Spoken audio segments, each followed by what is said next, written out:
मे आई कम इन sir? Sir interview देना था job के लिए। यस, आ जाओ, बैठ जाओ। जॉब क्यों करना चाहते हो? सर पैसों के लिए। पैसों के लिए।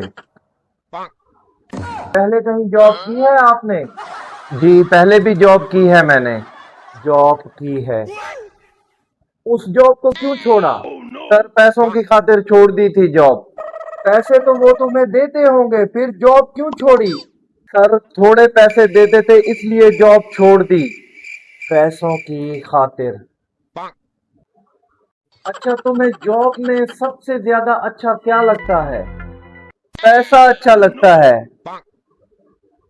पैसा अच्छा लगता है। अच्छा ये बताओ आने वाले 5 सालों में तुम खुद को कहाँ देखते हो? ढेर सारा पैसा कमाना चाहता हूँ। अरे भाई पैसे के अलावा कोई तुम और आंसर भी दे सकते हो। जी ठीक है पूछिए। अच्छा ये बताओ ये जॉब हम आपको क्यों दें? सर इस जॉब में मैं बहुत मेहनत करूंगा। Very good, right answer. अच्छा ये बताओ इस जॉब में आप इतना मेहनत क्यों करोगे? सर पैसों के लिए। पैसा पैसा पैसा, सिर्फ पैसा है तुम्हारे जहन में।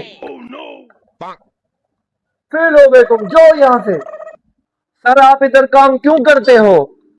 काम बंदा क्यों करता है? सिर्फ पैसों के लिए। आप भी पैसों के लिए काम करते हैं। सर मुझे भी रख लो पैसों के लिए। निकलो इधर से।